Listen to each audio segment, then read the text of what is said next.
1절 첫 부분에 보면 제6년 여섯째 달 5일에 이렇게 되어 있습니다. 에스겔서의 특징은 중요한 환상과 계시를 볼 때마다 날짜를 소개하고 있다, 그렇게 말씀드렸습니다. 왜 날짜를 소개한다고 그랬습니까? 이 환상이 정말 믿을만하다, 신빙성을 주기 위해서 날짜를 기록하고 있다, 그렇게 했습니다. 여러분, 근데 여기서 제6년은 무엇을 말할까요? 무슨 6년일까요? 자, 1장 2절을 한번 펴보십시오. 에스겔서 1장 2절에 그 힌트가 나와 있습니다. 1장 2절에 뭐라고 기록되어 있냐면, 여호야긴 왕이 포로로 잡혀온 지 5년째가 되는 그 달 5일에 이렇게 되어 있습니다. 여호야긴, 시드기야, 이렇게 마지막 세 왕이 이렇게 이스라엘 마지막을 버티는데, 그 끝에서 두 번째죠. 시드기야 왕 바로 앞에 여호야긴이라는 왕이 포로로 잡혀온 지 몇 년째라고요? 5년째. 이게 언제냐면 여호야긴 왕이 포로로 잡혀온 게 597년이거든요. 597년에서 5년을 빼니까 592년, 주전 592년이 됩니다. 그러면 8장에는 제6년이라고 그랬으니까 591년이 되겠죠. 자, 여호야긴 왕이 포로로 잡혀온 지 제6년 여섯째 달 5일입니다.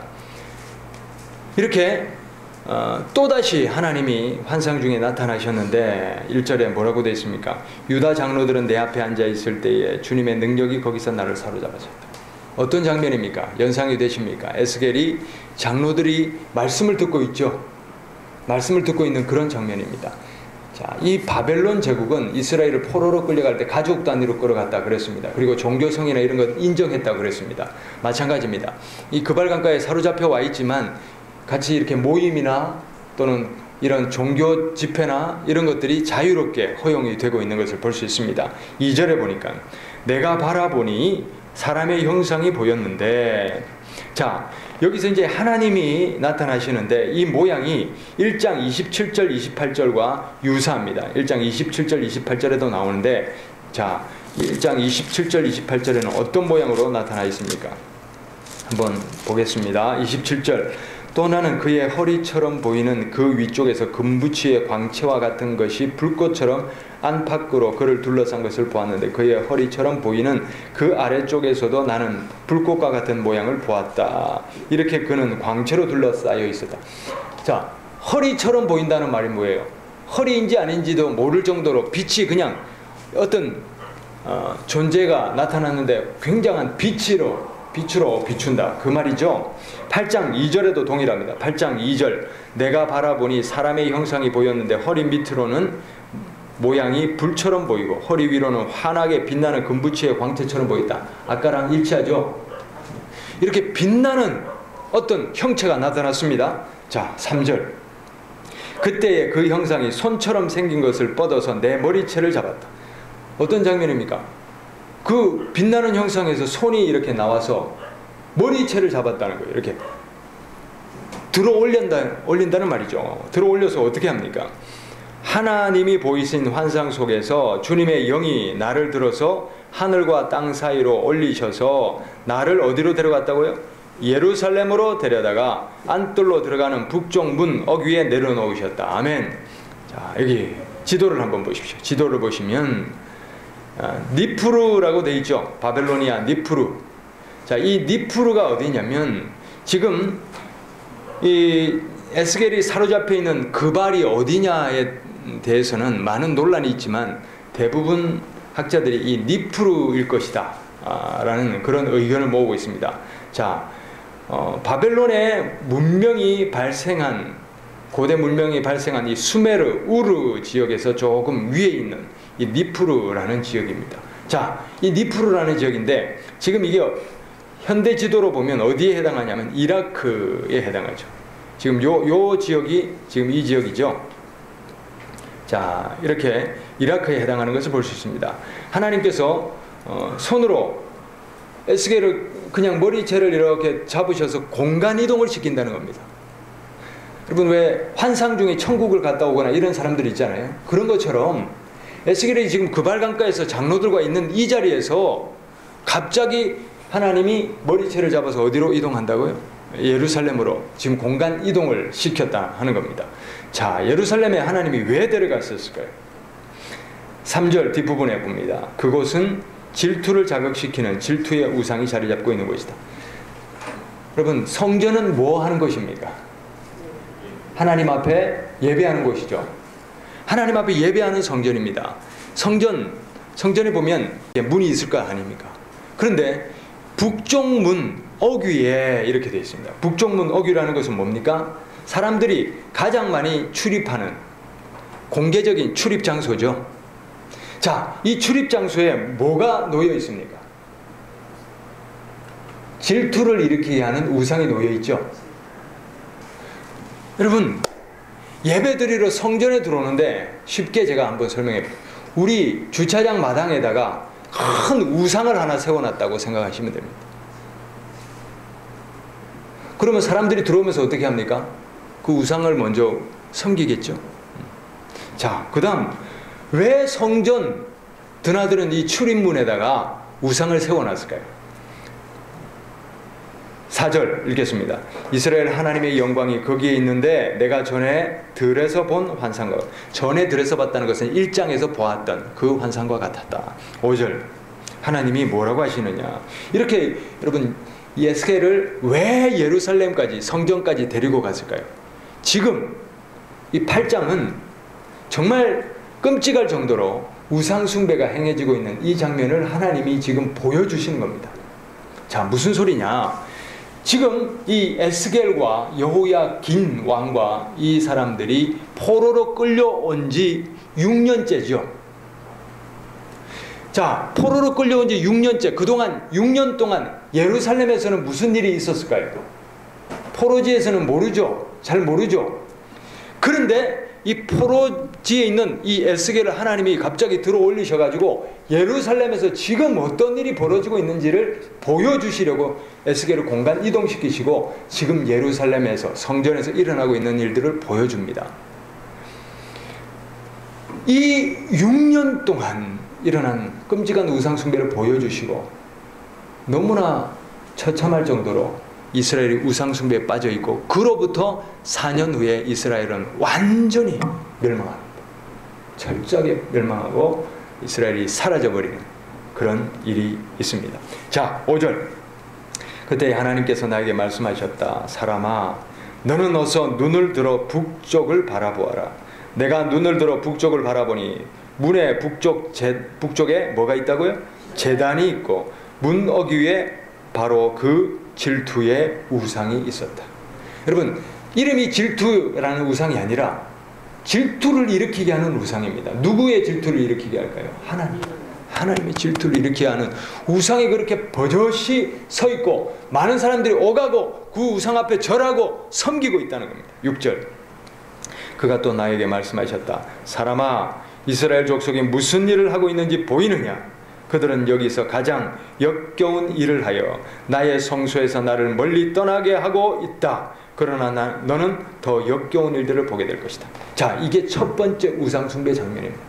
오늘 에스겔 8장에는 총 4번의 장면을 하나님이 보여주십니다. 그 첫 번째 장면이 뭐라고요? 가장 공개적인 장소, 북문에서 사람들이 버젓이 질투를 일으키게 하는 그 우상을 섬기고 있는 것을 보여주고 있습니다. 그런데 하나님 뭐라고 하시냐면 내가 더 이상 성전에 머물러 있을 수 없도록 만든다는 거예요. 사람들이 여호와 하나님을 섬기러 와야 되는데 우상들을 곳곳에 세우고 그 우상 섬기고 있는 거예요. 자, 그 다음 7절부터 읽읍시다. 그는 나를 이끌고 뜰로 들어가는 어귀로 데리고 가셨다. 내가 거기에서 바라보니 담벽에 구멍이 하나 있었다. 자, 봅시다. 이제 아까는 이제 문 어귀에 있는 그 바깥쪽이지만 이제 어디로 들어옵니까? 뜰로 들어가는 어귀로 또 이제 점점 안으로 들어갑니다. 성전 안으로 들어가고 있어요. 그런데 거기서 담벽에 구멍이 하나 있다는 거예요. 성전 담에 구멍이 있어요. 8절. 그가 나에게 말씀하셨다. 사람아, 어서 그 담벽을 헐어라. 내가 그 담벽을 헐었더니 거기에 문이 하나 있어. 담이 옛날에는 진흙이나 이런 걸로 짓잖아요. 그러니까 막 허물었어요. 들어갔어요. 그랬더니 뭐가 있다고요? 그 안에 담 구멍 그 안에 문이 하나 더 있다는 거예요. 자, 그 다음 너는 9절 그가 나에게 말씀하셨다. 너는 들어가서 그들이 거기서 하고 있는 그 흉악하고 역겨운 일들을 보아라. 10절 내가 들어가서 보니 놀랍게도 온갖 뭐라고요? 벌레와 불결한 짐승들과 이스라엘 족속의 모든 우상이 담벽 사면으로 돌아가며 그려져 있었다. 여러분, 담의 구멍입니다. 구멍은 지나다니면서는 잘 안 보여요. 일부러 보려고 해야 돼요. 일부러 보려고 그 구멍에 보겠죠? 그런데 문이 또 하나 있다는 거예요. 문을 열고 또 들어갔죠.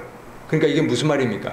첫 번째 우상은 대놓고 어귀에서 버젓이 행해지고 있는 공개적인 장소에서의 우상 숭배라면 지금은 뭡니까?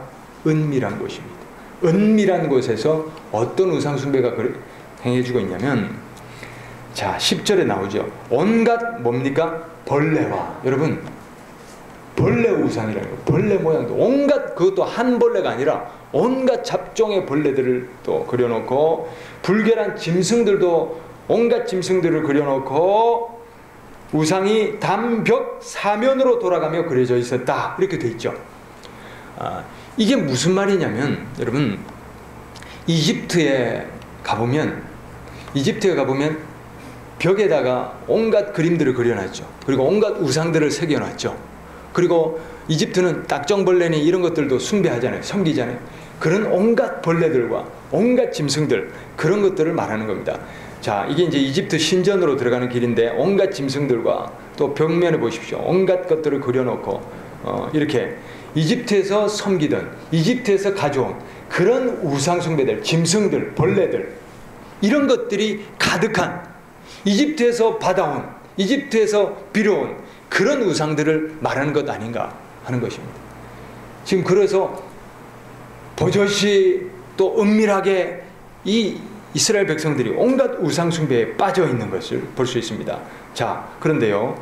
그 우상 숭배하는 사람들이 누구냐? 11절.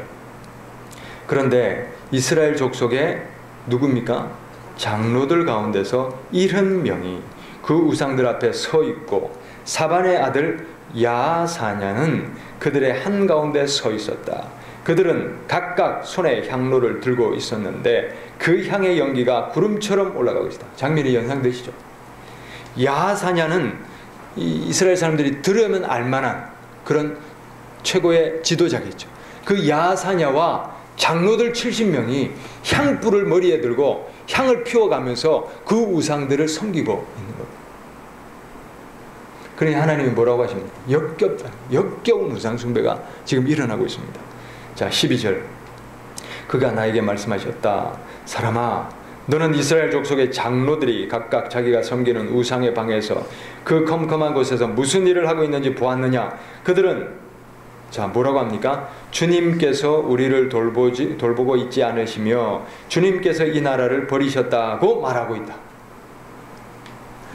하나님이 이 나라를 버리셨으니까 어떻게 한다는 거예요? 하나님 대신에 이집트 신, 다른 신들에게 빌어보자는 거예요. 그런 신들이 우리를 구해줄 수 있는가 빌어보자는 거예요. 자, 13절 그가 나에게 말씀하셨다. 너는 그들이 하고 있는 더 역겨운 일을 보게 될 것이다. 자, 이제 두 번째까지 갔습니다. 세 번째는 어떤 일이 벌어지냐? 14절 읽습니다. 그리고 나서 그는 나를 주님의 성전으로 들어가는 북문 어귀로 데리고 가셨다. 자, 이제는 뜰 안으로 들어왔죠? 이제 더 어디로 갑니까? 성전 안으로 들어가죠? 더 깊이 성전으로 더 가까이 가고 있습니다. 그런데 이게 웬일인가? 같이 읽읍시다. 그곳에는 여인들이 앉아서 담무스 신을 애도하고 있지 않은가? 자, 담무스 신이 어떻게 생겼냐? 이게 담무스 신입니다. 담무스 신은 농사의 신입니다. 농사의 신인데 이제 이 농사의 신이라는 것은 여러분 농사는 언제 짓습니까? 여름이나 봄, 여름 이렇게 한창 때 짓고 가을 거지를 하고 나면 어떻게 됩니까? 겨울은 쉬지요. 그러니까 농사의 신은 봄, 여름, 가을에 왕성하게 활동하다가 겨울에는 잠깐 죽는 거예요. 그러니까 잠깐 죽으니까 그 죽은 단무스 신을 위해서 애곡하는 지금 그 장면입니다. 여인들이 앉아서 단무스 신을 애도하고 있다. 농사가 끝나고 이제 겨울에 죽음의 과정으로 들어간 그 단무스를 위해서 여인들이 통곡을 하고 앉아 있다는 겁니다. 여러분, 자, 아까 장로들이 나왔죠. 이제 누가 나옵니까? 여인들이 나오죠. 그러니 자, 우상 숭배에 남녀노소 가릴 것 있습니까? 없지요. 신분의 고저를 가릴 수 있습니까? 없지요. 무엇을 얘기합니까? 이 백성이 총체적으로 완전히 우상 숭배에 지금 다 빠져있는, 그것도 한 가지 우상이 아니라 온갖 종류의 우상을 다 갖다 놓고 이것에게도 빌어보고 저것에게도 빌어보고 하나 좀 걸려라 뭐 이런 마음으로 그렇게 우상을 섬기고 있는 이런 역겨운 모습을 보고 있습니다. 자, 15절. 그가 나에게 말씀하셨다. 사람아, 너는 잘 보았느냐? 이것들보다 더 역겨운 일을 또 보게 될 것이다. 여러분, 이 정도면 됐는데 더 정말 기가 막힌 일이 일어납니다. 16절. 그가 나를 주님의 성전 어디로 갑니까? 안뜰로 데려간. 여러분, 성전 안뜰에는 가장 거룩한 곳입니다. 거기서 제사의식이 행해지는 곳입니다. 성전 안뜰에는 누구만 들어갈 수 있냐면 제사장만 들어갈 수 있습니다. 자, 거기에서 어떤 일이 벌어지느냐? 주님의 성전 어귀에 바로 그 현관과 제단 사이에, 자, 여러분, 성전이 있죠. 성전이 있고 그 현관문을 지나서 마당에 제단이 있습니다. 이렇게 번제단이 딱 있습니다. 그 제단과 현관 사이 그 공간을 말하는 겁니다. 거기에 갈 수 있는 사람은 제사장밖에 없습니다. 자, 그 다음 봅시다. 바로 그 현관과 제단 사이에 사람이 몇 명이 있습니까? 25명이나 있었다. 그들은 주님의 성전을 어떻게 한다고요? 등지고 얼굴을 동쪽으로 향하고 서서 동쪽 태양에게 절을 하고 있었다. 누구를 섬깁니까? 태양신을 섬깁니다. 태양신을 섬기고 있습니다. 여러분, 태양신 섬기는 사상은 이제 바벨론이나 이집트나 이쪽으로 이제 건너가서 지금 예루살렘에서도 버젓이 누구를 섬긴다고요? 태양신을 섬기고 있어요. 자, 이게 이제 이집트에서 섬기는 태양의 신 라입니다. 여러분, 태양신을 버젓이 섬기는 사람들이 누굽니까? 제사장입니다. 제사장이 누구를 섬겨야 됩니까? 하나님을 섬기고 하나님께 제사 지내야 될 사람들이 성전은 등지고 태양을 바라보면서 태양 의식을 하고 있다는 겁니다. 이 나라가 어떻게 되겠습니까? 이 나라가 어떻게 되겠습니까? 선지자를 하나님이 한두 번 보냈습니까? 자, 17절 말씀. 그가 나에게 말씀하셨다. 사람아, 내가 잘 보았느냐? 유다 족속이 여기서 하고 있는 저렇게 역겨운 일을 작은 일이라고 하겠느냐? 그런데도 그들은 온 나라를 어떻게 합니까? 폭력으로 가득 채우는. 여러분, 우상 숭배만 하는 것이 아니라 뭘 한다고요? 폭력을 해요. 폭력은 누가 강한 겁니까? 힘센 자들이 약한 자들에게 하는 게 폭력이죠. 이게 무슨 소리입니까? 제사장, 장로들을 할 것 없이 백성들을 어떻게 합니까? 착취하고 억압하고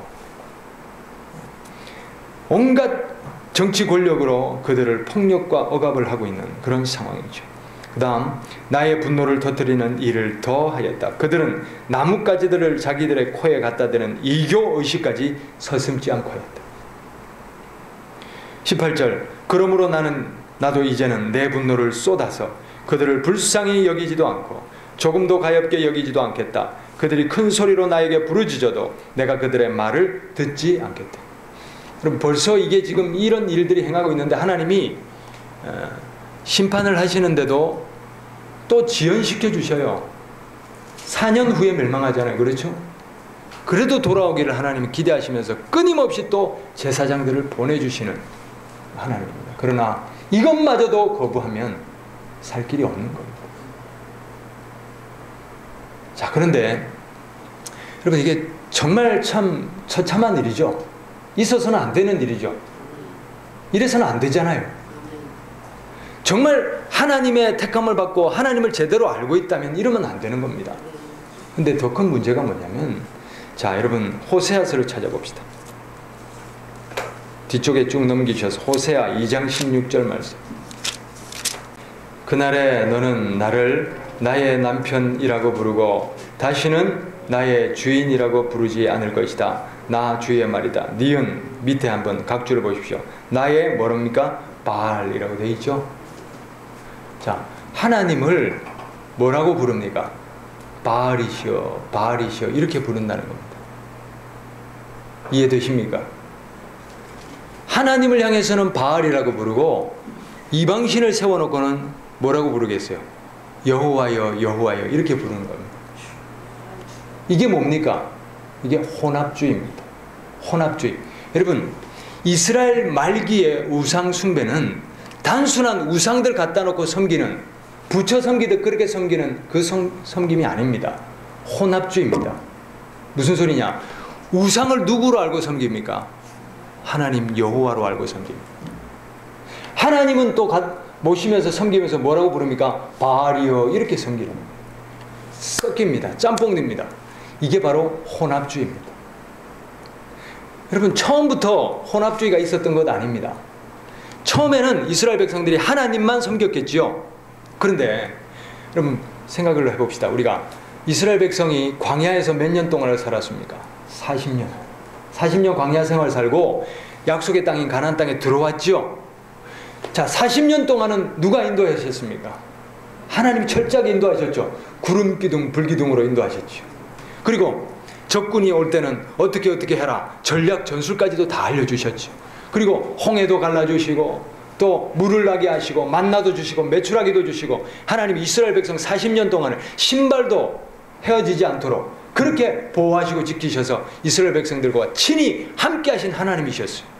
그런데 가나안 땅에 들어와 보니까 하나님 말고 다른 신들도 있네요. 바알, 담무스 뭐 이런 우상 이방신들이 있는 거예요. 그런데 여러분 이제 가나안 땅에 들어오면 본격적으로 뭘 하기 시작해야 됩니까? 목축을 하기 시작해요. 목축에서 이제는 농사를 지어야 되기 시작하죠. 자, 질문 드립니다. 그러면 광야 40년 동안 하나님을 농사의 신으로 경험을 했습니까? 못했습니까? 못했죠.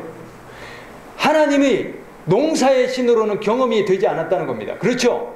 자, 그런데 가나안 땅에 오니까 농사를 지어야 되는데 하나님을 농사의 신으로는 경험하지 못했으니까 어떻게 하냐면 가나안 땅에 보니까 기가 막히게 농사의 스케줄과 일치하는 신이 있어요. 그 신이 누굽니까? 바알, 담무스 뭐 이런 신입니다. 그리고 이 바알 의식이나 이건 풍요의 다산신이기 때문에, 풍요와 다산신이기 때문에 그 제의 자체가 어떠냐면 성창들을 데리고 와서 문란하게 성행위를 합니다. 그게 그들의 제사입니다. 그러니 그게 얼마나 현혹적입니까? 그렇죠?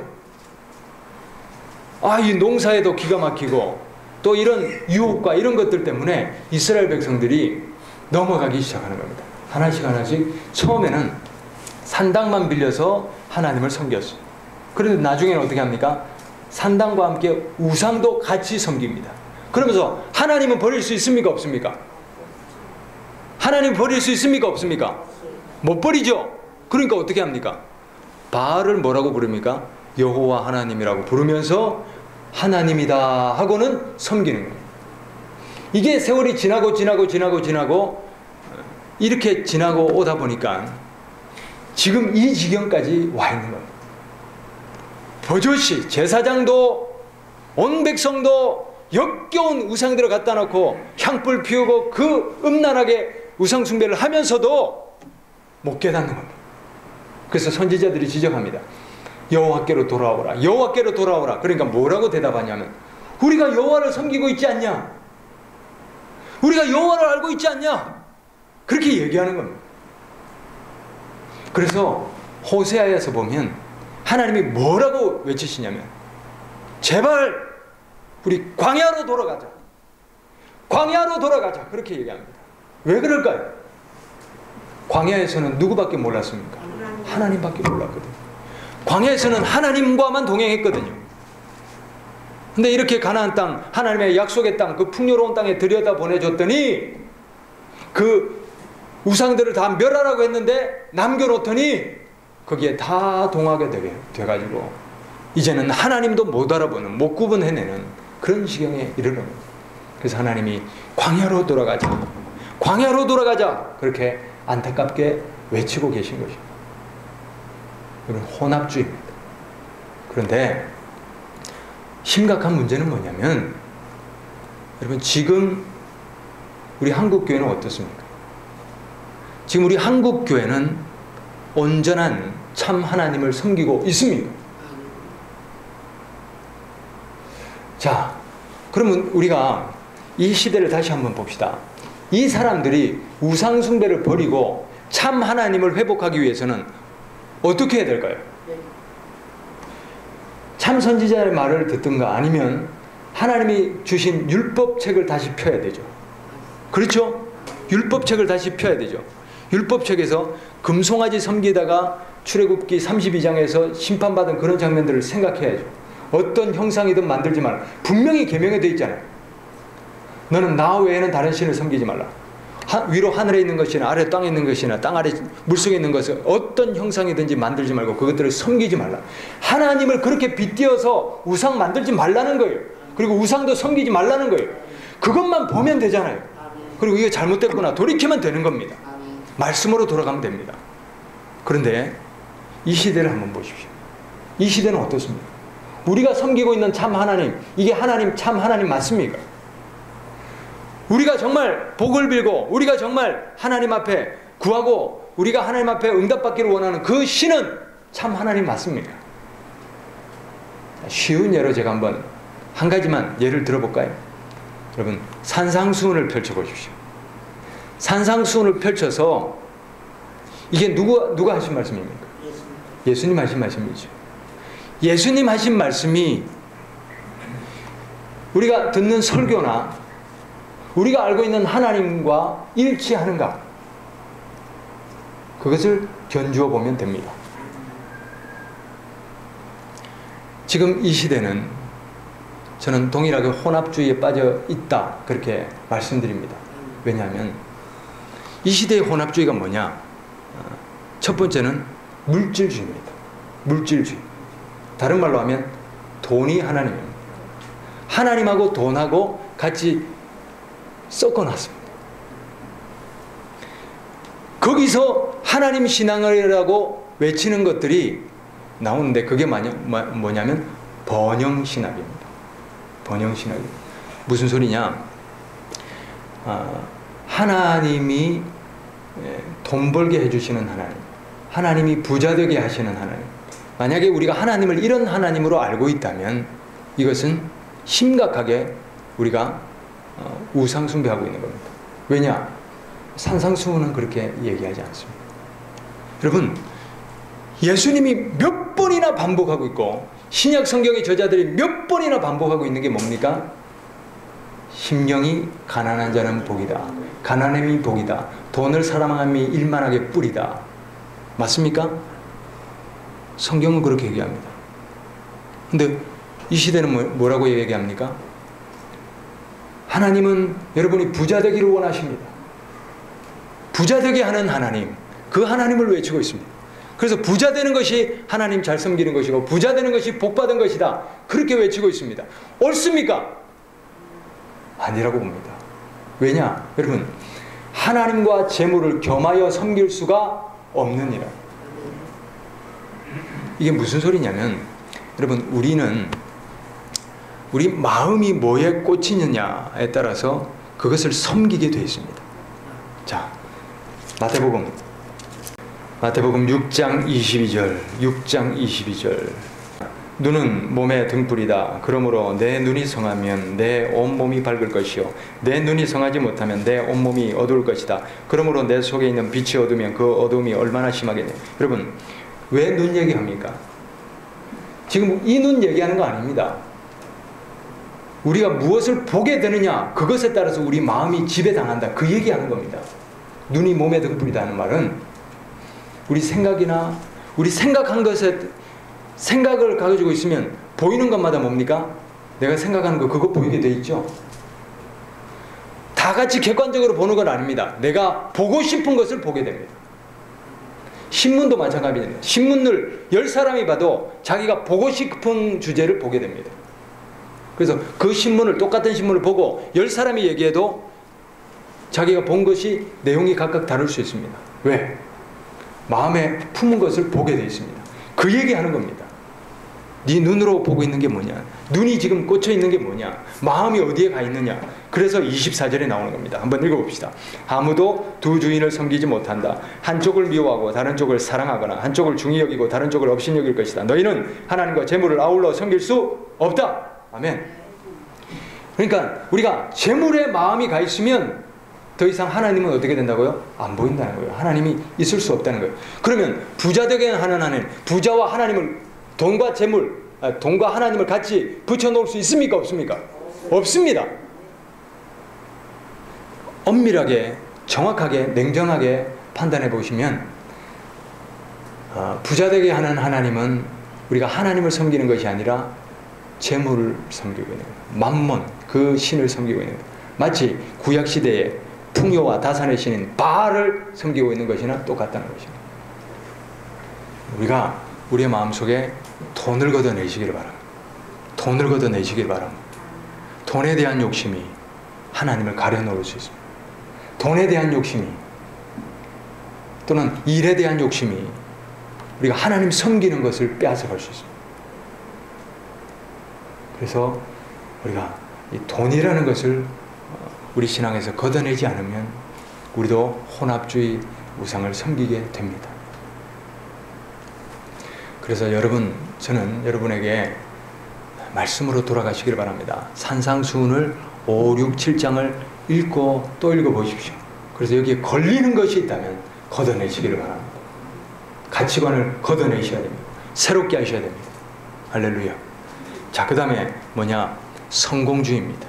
두 번째는 혼합주의 중에 성공주의입니다. 성공주의가 뭡니까? 하나님은 성공시켜 주시는 하나님. 하나님 믿으면 잘 됩니다. 하나님 믿으면 복 받습니다. 하나님이 믿으면 소원 성취됩니다. 그런 말 하죠. 이 성공주의입니다. 그런데 여러분, 성공에 대해서도 우리가 개념을 정리를 잘 하셔야 됩니다. 뭐냐면 우리가 세상이 말하는 성공은 뭡니까? 돈이나 권력이나 명예나 내가 원하는 이런 것들을 잡는 것, 소유하는 것, 이게 성공이라고 말하고 있습니다. 그러나 하나님 믿고 예수 믿고 정말 그런 것이 주어지느냐? 아니죠.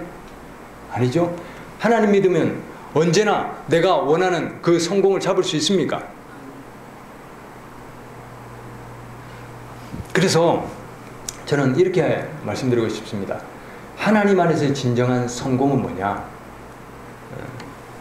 우리가 내가 소유하는 그런 것들을 움켜쥐는 것이 아니라 내가 하나님의 뜻을 깨달아서 하나님 뜻대로 살아가는 것, 그게 하나님 안에서 진정한 성공인 줄 믿습니다. 여러분 잘 보십시오. 성공주의에 취해서 이것저것 하나님 앞에 구하게 되면 거기에 본질적으로 주인이 누가 앉아 있느냐면 내가 앉아 있습니다. 내가. 그렇죠? 내 성공이잖아요. 그러나 정말 하나님 안에서의 성공이라는 것은 뭐냐면 내 주인의 자리에서 내가 내려오고 누가 올라가는 겁니까? 하나님을 앉혀놓고 하나님 어떻게 할까요? 그래서 하나님 뜻대로 살아내는 것, 이것이 바로 진정한 하나님 안에서의 성공인 줄 믿습니다. 이게 신앙 아닙니까?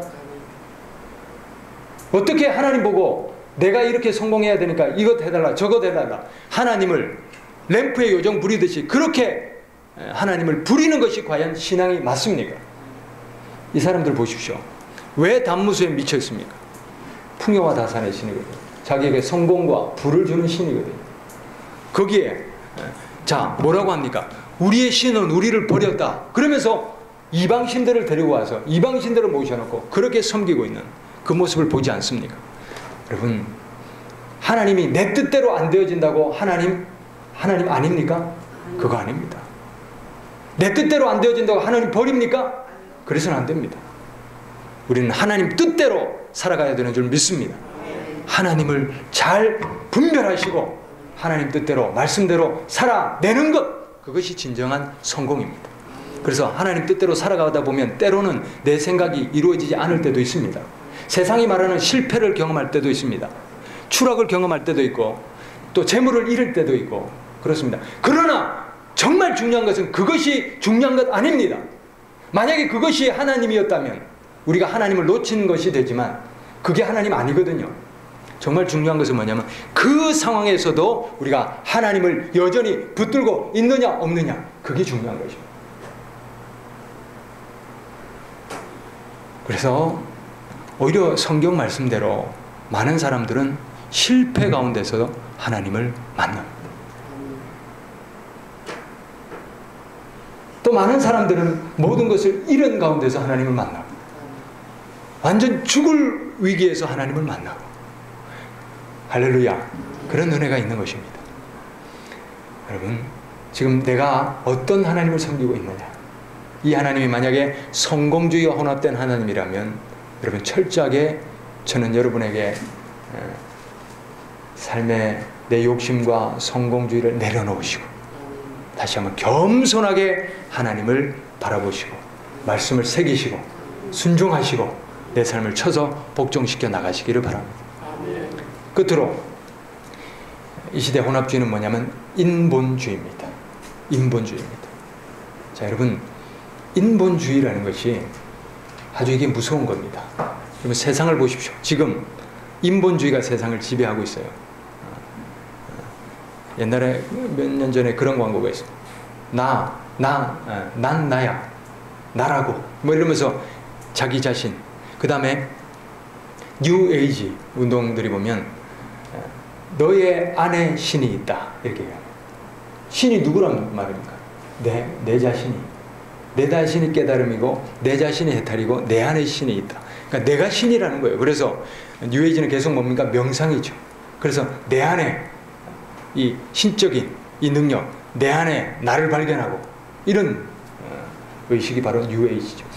여러분, 이 인본주의는 이제 르네상스 그 이전에부터 있었겠지만 그 시대에 뭐냐면 신본주의 사회, 하나님 중심의 세계관을 사람들이 왜 신본으로 살아야 되냐? 우리 인간이 주인이다. 그래서 르가 뭐냐면 다시 네상스, 태어나다. 그래서 신 중심의 사회가 아니라 인간 중심의 사회로 다시 태어난 것이 바로 문예부흥, 르네상스 운동입니다. 그때부터 사람들은 인간의 육체를 찬양하기 시작하고, 그래서 그 당시에 미술품이나 이런 것들 보면 인간의 육체를 조각하고 이런 것들을 그림을 그리고 이런 것들. 그 다음에 진화론을 내세우고 이러면서 신을 어떻게 합니까? 계속해서 반박해 나갑니다. 신 중심을 끊겠다는 거예요. 하나님 중심의 세상을 끊겠다는 거예요. 그리고 누구 중심으로? 인간 중심으로.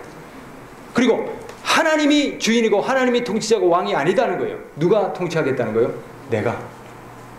인간이 내가 주인이라는 거예요. 내가 중심이 되겠다는 거예요. 그게 인본주의입니다. 말이 좋은 것 같지만 하나님 자리에 누구를 앉혀놓는 겁니까? 사람 앉히고 내가 앉자는 것. 그것이 바로 인본주의 세상입니다. 자, 그러면 교회에서 어떻게 인본주의가 이렇게 확산되느냐? 여러분, 말씀을 전할 때에 여러분 눈치를 봐야 됩니까? 하나님 눈치를 봐야 됩니까? 당연하죠. 사람들을 의식하게 되면 사람들이 듣고 싶어하는 설교 주제를 선택하게 될 수밖에 없습니다. 그렇죠? 그래서 나타나는 게 있으면 뭐냐면 번영신학이나 이런 것들이 나타나는 것이죠. 왜? 회중들이 원하는 겁니다. 거기서 적절하게 기복주의, 적절하게 번영신학을 선포하고 성도들을 현혹시키고 그렇게 하지만 그것이 결국 하나님 말씀과는 어떻게 됩니까? 위배가 되잖아요. 충돌이 되잖아요. 그러나 여러분 보십시오. 참 선지자와 거짓 선지자가 어떻게 판명납니까? 거짓 선지자는 뭡니까? 사람들이 듣기 좋아하는 소리를 합니다. 그래서 환영받습니다. 왕실에 끼고 또 왕실에서 호의호식하면서 합니다. 그러나 참 선지자는 뭡니까? 누구 말씀? 오직 하나님 말씀. 백성들이 듣든지 안 듣든지 외쳐야 됩니다. 듣기 싫어서 때로는 사람들이 가두기도 하고 매를 때리기도 하고 목베임을 당하기도 하고, 그러지만 하나님 말씀을 전해야 되는 것, 이것이 바로 하나님 중심의 세계관이고 하나님 중심의 신앙입니다. 여러분, 사도 바울이 갈라디아서 1장에서 그런 말씀했습니다.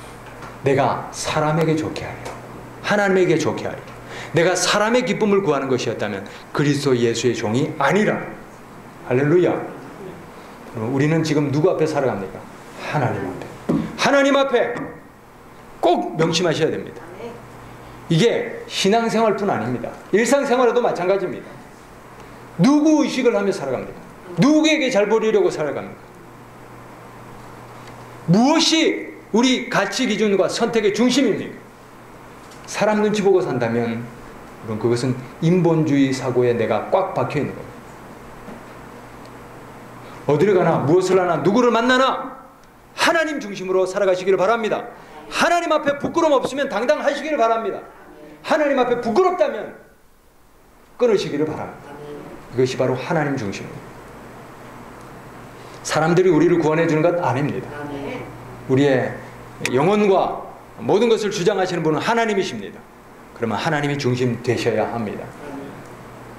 그래서 우리가 신앙의 이 물질주의와 성공주의와 인본주의가 교묘하게 이 시대의 우상처럼 하나님과 같이 연합을 해서 하나님 자리를 차지하고 있어요. 종교통합운동도 마찬가지입니다. 어떻게 보면 그게 교묘하게 세상을 평화를 이렇게 일으켜가는 것 같지만 아닙니다. 아니잖아요. 그건 아니잖아요. 어떻게 그들의 신과 하나님이 동일할 수가 있습니까? 그건 아닙니다. 이거는 배도입니다. 그래서 우리가 이 일도 우리가 목숨을 걸고 싸워내야 되고 막아야 되는 일입니다. 지금 세상이 점점 인본주의잖아요. 그렇죠? 뉴 월드 오더. 그들이 세상을 하나님처럼 장악해 가겠다는 거잖아요. 그리고 모든 가치관과 세계관 속에 그것을 주입시키고 있습니다. 사람들이 너나 할 것 없이 거기에 취해 있습니다. 자기 성찰, 자기 성공, 그것이 최고인 양, 그것에 미쳐서 뛰어가고 있습니다. 그러나 그것을 이루는 사이에 하나님은 보이지 않습니다. 학교 교육을 보십시오. 아이들을 너무나 바쁘게, 아이들이 뭘 위해서 달려갑니까? 자기 성공이잖아요. 그렇죠? 입시, 또 성공, 그런 것들을 위해서 달려가는 사이에, 그렇게 바쁘게 돌리는 사이에 하나님 찾을 시간이 없고 성경 펼칠 시간이 없고 그런 시대를 만들어가고 있습니다. 우리 이 시대에 분별력을 갖지 않으면 우리 영혼뿐 아니라 우리 자녀들의 영혼까지도 다 빼앗길 수 있습니다. 우리가 분별하시기를 바랍니다. 더 늦기 전에 이 지금 8장에서는 마취된 듯이 사람들이 전부 다 미쳐있지만 하나님의 음성이 들리지 않습니다. 너무 늦어버렸습니다. 그러나 지금 우리가 분별력이 있을 때에 끊어낼 것은 끊어내시고 집중하실 것은 집중하셔서 우리 하나님 참 신앙을 회복하시기를 바랍니다.